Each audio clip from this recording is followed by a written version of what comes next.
ఈ 12వ శ్లోకంలో శ్రీ మాతృ సౌందర్యం లోకాతీతమని స్పష్టం చేస్తున్నారు ఆది శంకరాచార్యుల వారు.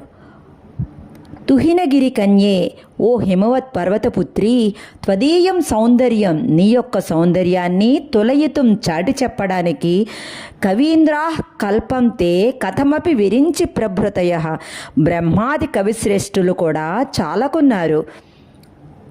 నీ సౌందర్యాన్ని చూసే కుతూహలం వలన యదా లోకౌత్సుక్యాత్ అమరలలన, దేవతా స్త్రీలు తీవ్ర తపస్సులతో కూడా పొందసాధ్యము కాని తపోభిర్దుష్ప్రాపామపి గిరిస సాయుధ్య పదవీం, శివ సాయుధ్య పదవిని మనసా యాంతి, మనస్సుతో పొందుతున్నారు.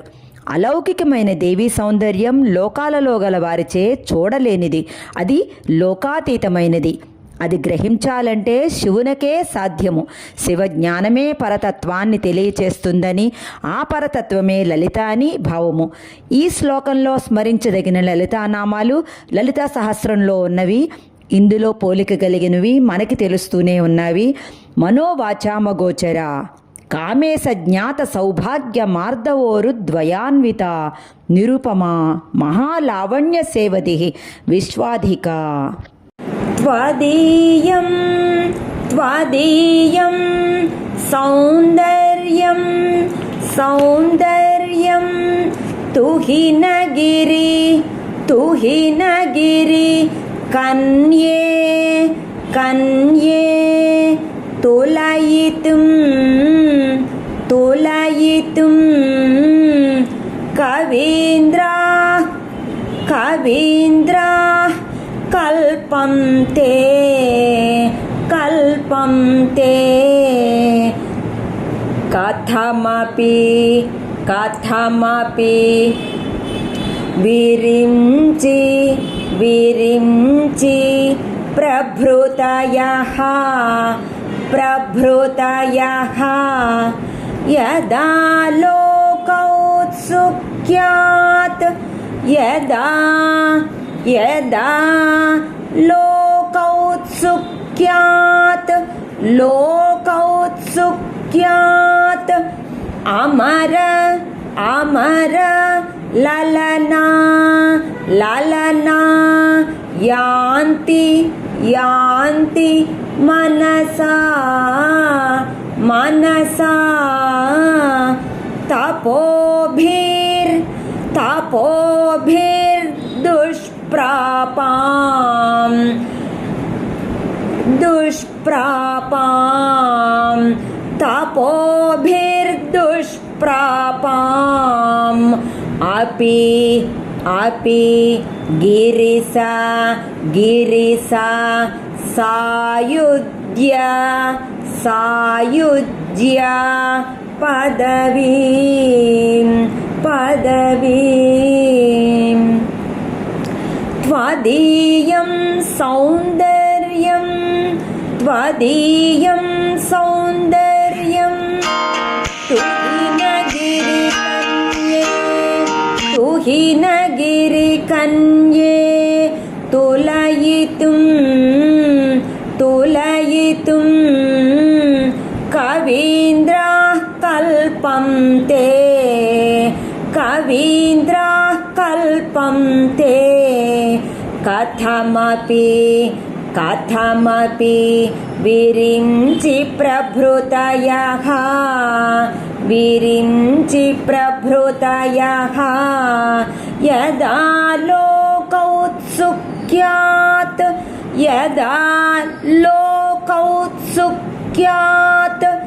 అమరలలనా అమరలలనా యాంతి మనసా యాంతి మనసా తపోభిర్దుష్ప్రాపాం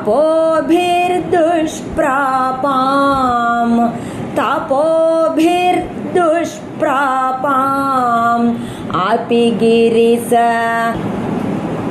కన్యే తులయితుం త్వదీయం సౌందర్యం తుహినగిరి కన్యే తులయితుం కవీంద్రా కల్పంతే कथमपि विरिञ्चि प्रभृतयः कवीन्द्राः कल्पन्ते कथमपि विरिञ्चि प्रभृतयः यदा लोकौत्सुक्यात् अमरललनायान्ति मनसा यदा लोकौत्सुक्यात् अमरललनायान्ति मनसा तपोभिर्दुष्प्रापाम् अपि गिरिससायुज्य पदवीम् त्वदीयं सौन्दर्यं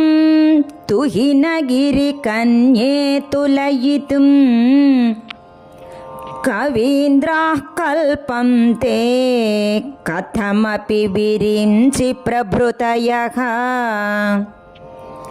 यदा लोकौत्सुक्यात् अमरललनायान्ति मनसा तपोभिर्दुष्प्रापाम् अपि गिरिशसायुज्य पदवीम्.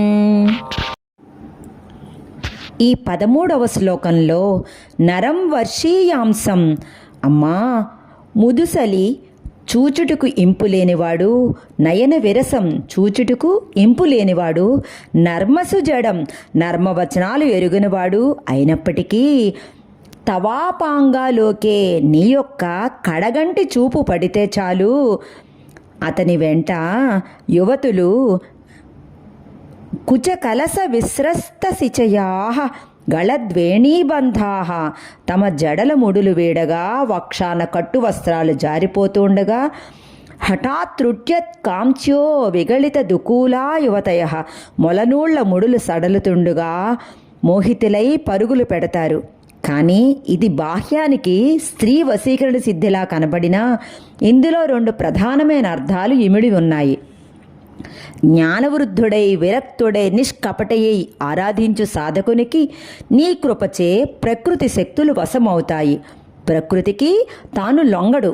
ముడులు సడలుట అనగా అజ్ఞాన గ్రంథులు విడిపోవుట. బ్రహ్మగ్రంథి, విష్ణుగ్రంథి, రుద్రగ్రంథి విభేదనమే 3 విధముల కట్లు సడలుటుగా చెప్పబడినది. అంతేకాకుండా అతి పెద్దవాడై అంటే అనాది నుండి ఉన్న చితాభస్మాది భూషణాలతో విరస వేషము దాల్చి కళ్ళలు లేని వేదవాక్యముల రూపుడై ఉన్న పరమశివుడు నీ ప్రేమభరితమైన చూపు సోకడం చేత దివ్య సుందరులకు సైతము మోహం కలిగించే సుందరుడైనాడు. అమ్మవారి చూపుల మహిమ అసాధ్యాన్ని సాధ్యం చేస్తుందని భావం.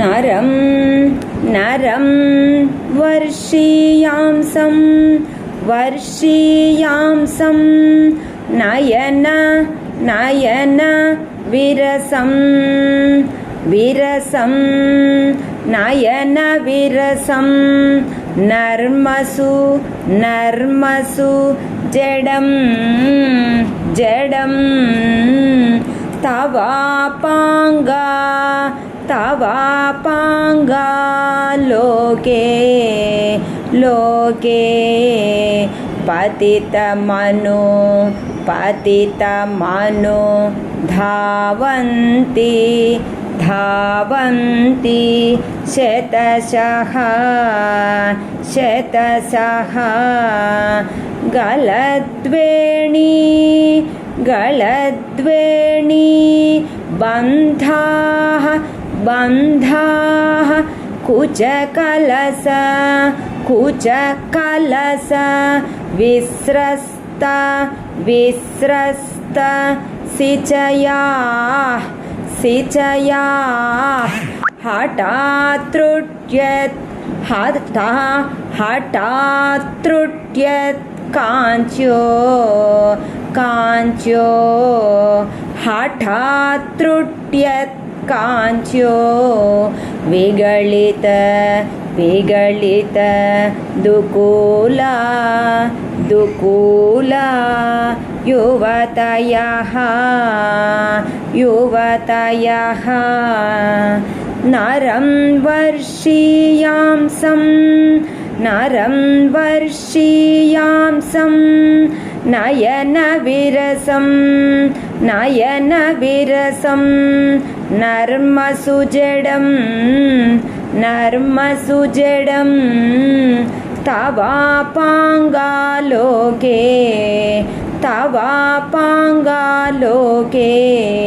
पतित मनुधावन्ति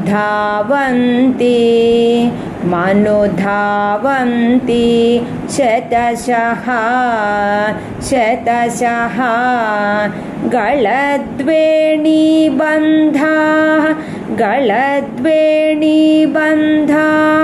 कुचकलस विस्रस्त सिचया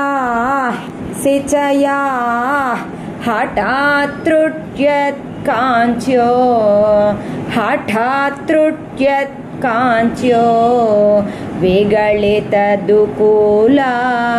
विगलितदुकूला युवतयः नरं वर्षीयांसं नयनविरसं नर्मसुजडं नरं वर्षीयांसं नयनविरसं नर्मसुजडं तवापाङ्गालोके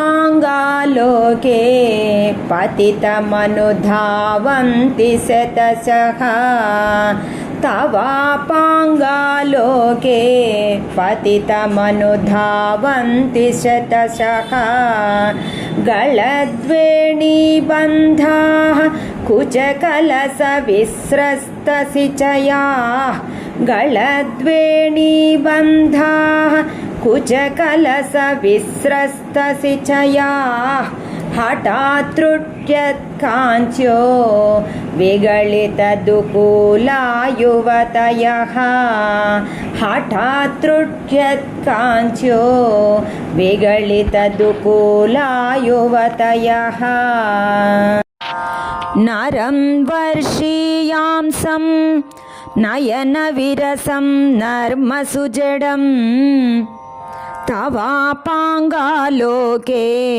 पतितमनुधावन्ति शतशः गलद्वेणीबन्धाः कुचकलसविस्रस्तसिचयाः हठात्तृट्यत्काञ्च्यो विगलितदुकूला युवतयः